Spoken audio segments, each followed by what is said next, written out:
kababayan, all of that are, you know, are mind-blowing, no? Pero para sa akin, mga kababayan, itong sinabi ng COA ang pinakamalala. No joke, no joke. At saka yung sinabi ni Ramil Madriaga na yung 11 days na paggasto sa confidential funds ay hindi pala totoo. Oo. At totoong buhay, at 24 hours lang pala. Ay, ang galing! 24 hours lang pala inubos, guys! Oo. Grabe ka, batang binyan. Grabe ka. Kaya pala ulo lagi gusto ni Baste. Grabe ka. Oo, grabe ka.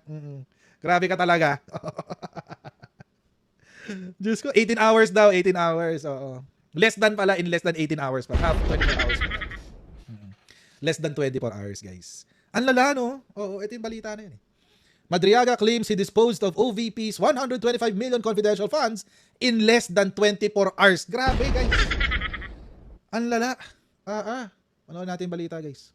Umunoy bagman ni VP Sara Duterte na si Ramil Madriaga, umiyak siya nang basahin ng kanyang salaysay. Dinetalye niya kung paano daw niya nakilala ang bise at ang umunoy pagkaubos ng 125 million pesos na confidential funds nang wala pang isang araw. Nasa frontline na balitang yan si Marian Enriquez. On the same day, I posted the screenshot of our video conference on my Facebook account with the caption just telling her I cannot vote intelligently without her name on the ballot. Neither can go out and vote wisely unless the name Inday Sara Duterte Carpio appears as a candidate in the 2022 presidential race. Would you like to say something about why you are crying on this part of the affidavit? Hindi naman, malungkot lang po. Malungkot. Okay, please proceed. Naiyak si Ramil Madriaga habang binabasa ang kanyang supplemental affidavit sa pagdinig ng House Justice Committee sa impeachment complaints laban kay Vice President Sara Duterte. Si Madriaga ang nagpakilalang bagman daw ng bise. Ipinasapi na siya ng komite dahil sa dating pahayag na naghatid umano siya ng malaking halaga ng pera sa iba't ibang individual alinsunod sa utos ni VP Sara. Nanindigan si Madriaga na nagsisinungaling ang bise sa inihaing reklamong perjury laban sa kanya. Wala raw katotohanan ang sinabi ni VP Sara na hindi sila magkakilala. Wala po daw kayong relasyong personal at wala po kayong relasyong professional. Ano po yung... Wait lang bago natin pagpatuloy si Madriaga. Alam nyo, minsan kasi talaga, tayong mga supporters ng politiko, we get so attached doon sa sinusuportahan natin na kapag tulad yan, yung in the case of Ramil Madriaga, syempre, supporter na siya ng mga Duterte, di ba? Tapos, naging close pa siya. Pinagkatiwalaan siya. Binigyan siya ng mga gamit, binigyan siyang pera, etc. etc.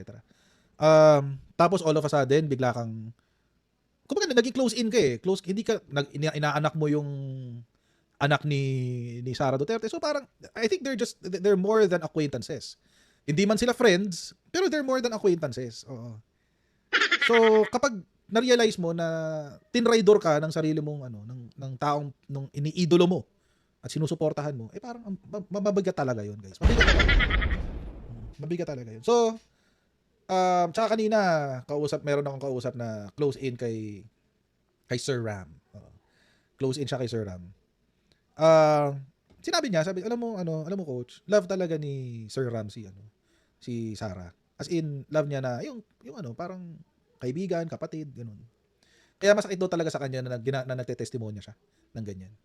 Pero inuuna lang daw niya yung pagmamahal niya doon sa mga naging biktima ng land grabbing.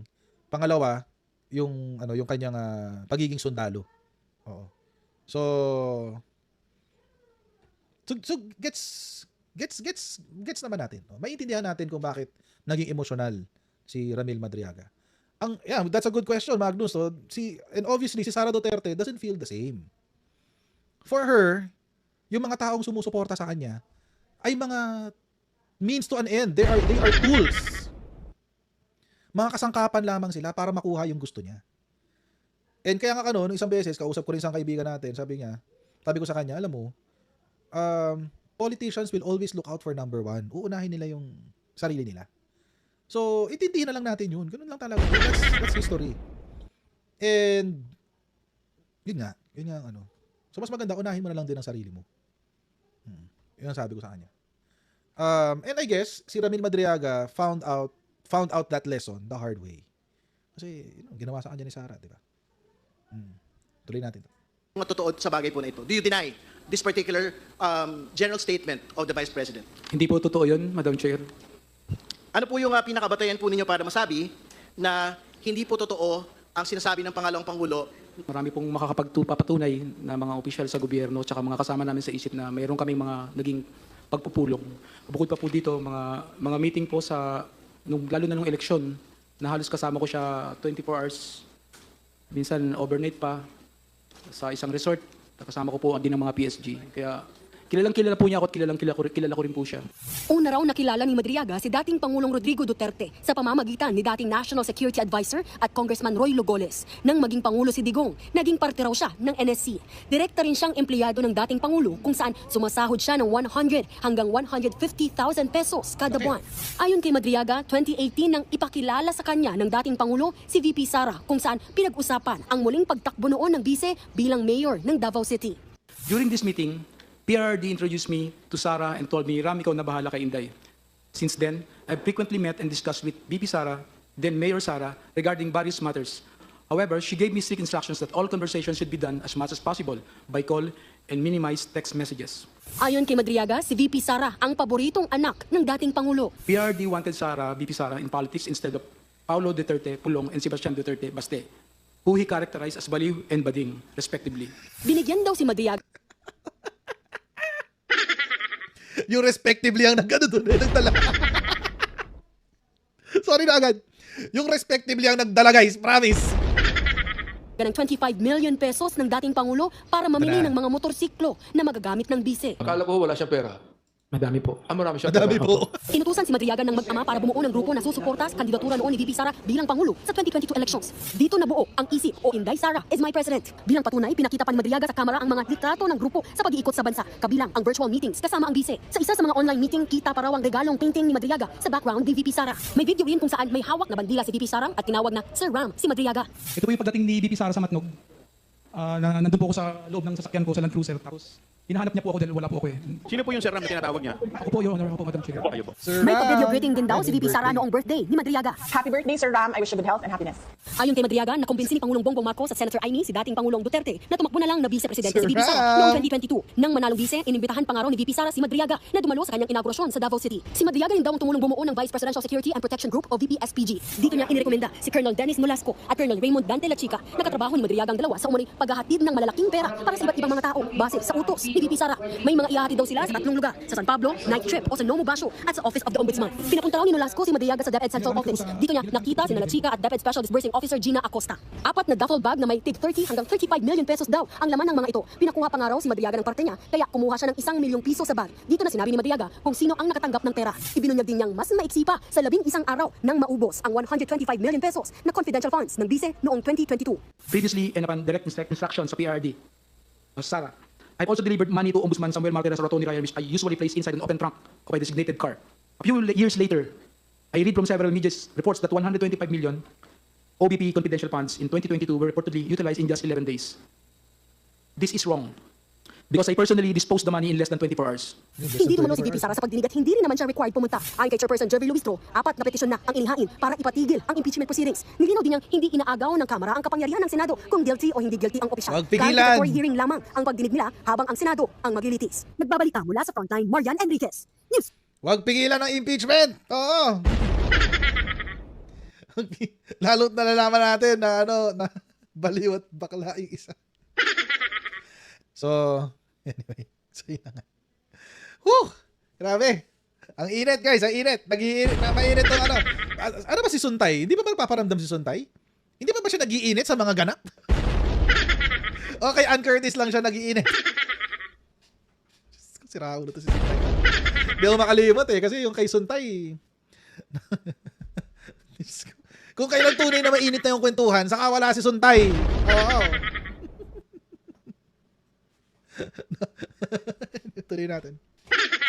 Pero mga kababayan, so ayun nga yung mga unang pasabog ni Ramil Madriaga, ano.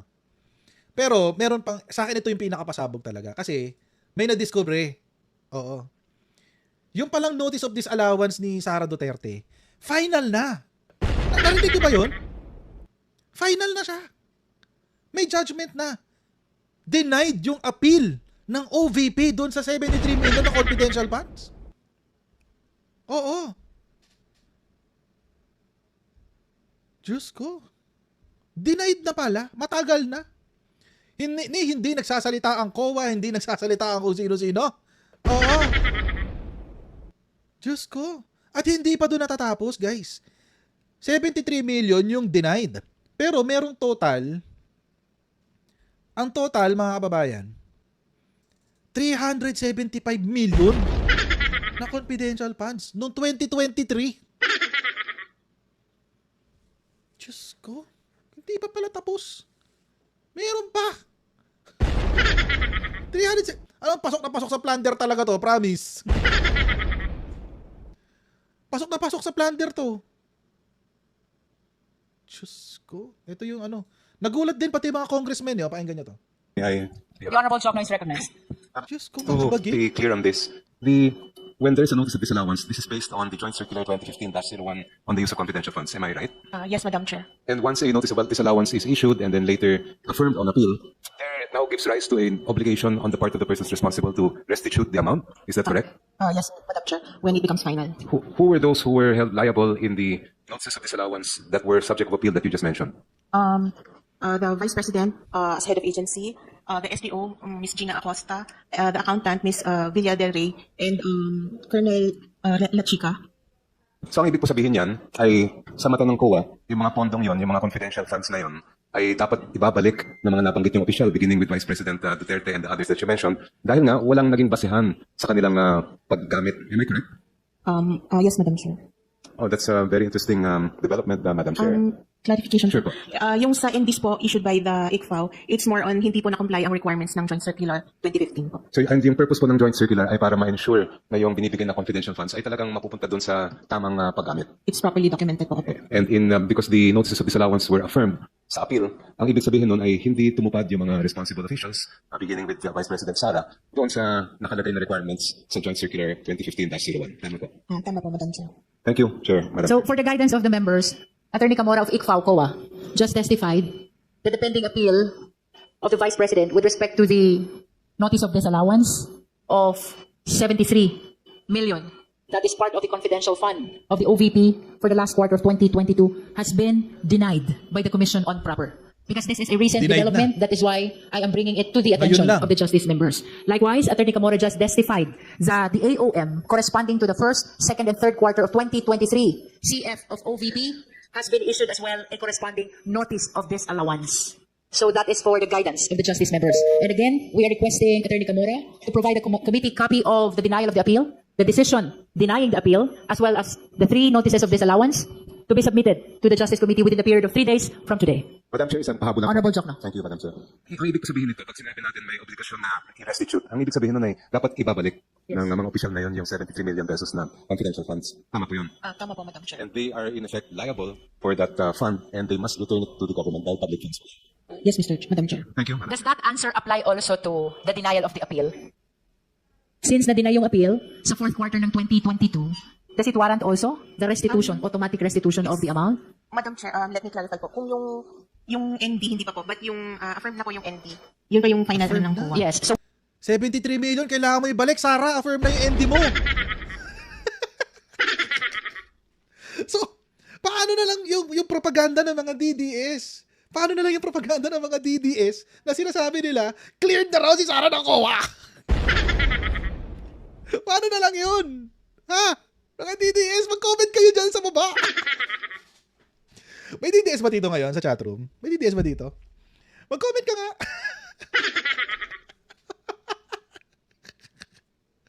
Ha? Pa-comment ka, mga DDS, please. Kahit murahin nyo lang, kahit mura lang, parang PI ka, gano'n. Okay lang sa akin, wala problema. Tignan niyo yung mukha ni Michael Powa. Ay, si Powa, oh. Pati siya gulat.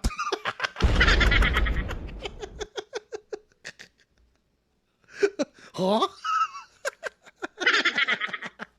Paano na yan, mga DDS? Oh, akala ko cleared na. O, tignan niyo si Michael Powa, gulat. Ha? Grabe. Parang sarap mapanood dun. Isa pa nga. of the amount? Madam Chair, let me clarify po. Kung yung ND, hindi pa po, but yung affirmed na po yung ND, yun pa yung final ng COA. Yes. So with the Talaga yun. Gulat talaga siya, promise. Affirm na yung ND? Ay, nako. Attorney Powa. Okay lang yan, Attorney Powa. Good job ka dyan. Information of the notice of disallowance, yun ba ang naging kasagutan mo kay Congressman Jokno applies as well? About the restitution, ang pagbabalik ng concerned amount. As to yung denied na appeal na po. Yes, that is 73 million. Yes, Madam Chair. Yes. Madam Chair. Madam Chair. The Honorable Tino. Clarificatory question. So, bagong development na po na denied yung appeal. So, therefore, yung 125 million or 73 million dun sa 125 million noong December 22, last quarter ng 2022, kailangan ng isole dahil meron na pong denial nung appeal sa notice of disallowance. Tapos sabi nyo, bago rin ito, Madam Chair, na nag-issue ang ICFAO, tama po ba, ng notice of disallowance para sa tatlong quarter, para sa paggamit ng confidential funds sa tatlong quarter ng 2023, the first 3 quarters. Tama po? Tama po, Madam Chair. Okay, at magkano po yung amount? Yung po bang buong, kasi per quarter, hindi po ba ang nire-release at ino-audit nyo ay 125 million na confidential funds. So, yung notice of disallowance says for the 3 quarters ay para ba dun sa buong 125 million or partial lang po? Is for the entire 375 million na po. So it's for the entire 375 million pesos. So yung buong confidential funds na po. Buong confidential fund ni Sarah may notice of disallowance. Dati, 73 million lang pinag-uusapan natin. Ngayon, 375 na. Ang hirap na nito, guys. Paano ba magtatanggol to? Paano naman kung DDS? Oo. Ano sabi ni Sarah? I'll run as president in 2028.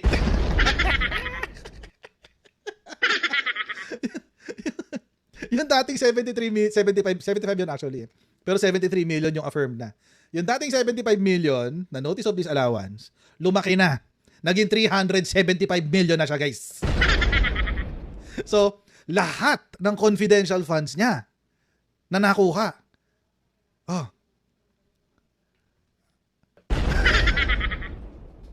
Tuloy natin. Yes, Okay, very clear. Pero ngayon, kayo ang nag-issue, may appeal na po ba? They have 180 days to appeal the They have ND. 180 days to appeal. Okay. So thank you for that information. So Madam Chair, ulit. So a total of 375 million pesos of confidential funds of the Office of the Vice President has been disallowed by the ICFAO of COA. Thank you. All right. So it's clear that the consequence of the denial of the appeal and the issuance of the corresponding notices of disallowance is the obligation to restitute in Filipino, ibalik ang pera. That is 73 million for the 2022 fourth quarter and 375 million for the 3 quarters of 2023.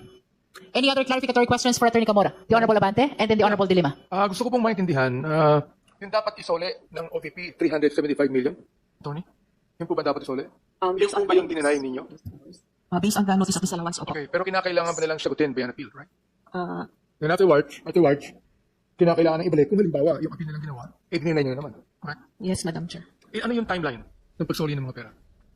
Madam Chair, After the last appeal na ba yun? Yung i-appeal nila, is that the last appeal? they can resort po to Supreme they can resort po to the courts. Ano yun? Is it a continuing appeal? Supreme No, Court. it's not a continuing appeal po. Ano yun? Sa Supreme Court na po. Petition Supreme Court na. So hindi kayo pupunta ng ombudsman para i-demanda na? No, hindi. No, Madam Chair. Kayo mismo ang pupunta ng Supreme Court? O sila? Sila po ang mag... Okay. Ngayon, itong Ganito kasi yan, mga kababayan. Kaya kasi, ang notice of disallowance, pwede ho yan, paano ba? Sa sistema ho natin ng batas, meron ho tayong tinatawag na Doctrine of Primary Jurisdiction. Sa Doctrine of Primary Jurisdiction po, mga kababayan, ang ibig sabihin lamang po nun ay kung sino yung implementing agency, doon ka mo muna aapela. So in this case, si OVP, si Sara Duterte, inapila niya yung kanyang notice of disallowance sa COA. Kasi COA has primary jurisdiction over the notice of disallowance. Ngayon, mga kababayan, sa notice of, kapag umapila na at sinabi nga dito na denied yung kanilang appeal, meaning final and executory na yon. Final decision na yon, di pa pala executory. Final decision na yon. Pwede na ngayon singilin ni COA si Sara Duterte ng 73 million. Pero kung lalaban pa si Sara Duterte, pwede niyang iakyat yan sa Korte Suprema. Doon siya sa Supreme Court magpapaliwanag. Diretso na sa Supreme Court. Sa iba kasi, bawa kung yung mga ibang ahensya, executive departments, doon na yan sa sa RTC muna. RTC muna yan, then Court of Appeals, and then sa Supreme Court. Yung usual hierarchy of courts. Pero dahil this is a constitutional commission, diretso na siya sa Supreme Court. Oo. So, ayun. So, etong notice of disallowance na to na inaffirm na ng COA, pwede ho itong dumiretso sa Korte Suprema. Ang tanong na lang dito, mga kababayan, kasi matagal yan eh. Matagal ho yan. Kung mapansin nyo, may mga balita na 10 years ago pa, 15 years ago, notice of disallowance, pero ngayon lang na-affirm. 2024, 2025, 2026. Ngayon lang na-affirm. So, matagal ho yan. So, matagal hong pagbubunuan to ni Sara Duterte. So, ang malala, ang election, 2 years from now na lang. So, hanggat hindi ho to resolve, halimbawa, hindi siya mapapawalang sala ng Korte Suprema, as is ang kwento. As is ang kwento natin. Oo. Diba? As is ang kwento natin lahat, guys. Oo. So, ayun ang problema ni Sara Duterte. Yun ang problema niya. So, kailangan niya yung decision ng Korte Suprema na yun para malinis yung sarili niya. Ang problema, ang tagal ng mga ganyan, guys. Matagal yan. Dekada ang binibilang dyan kasi maraming pumapalag dyan sa notice of disallowance unless gagawin itong priority ng Korte Suprema. Kaso hindi, susundin kasi nila yung docket. Yung pag-file, yun ang susundan nila. Nakapila yan, may pila yan. So, hindi niya maitatanggal itong issue ng notice of disallowance hanggat walang desisyon ng Korte Suprema. Next year election na, guys. Paano yan? Paano na ngayon yan?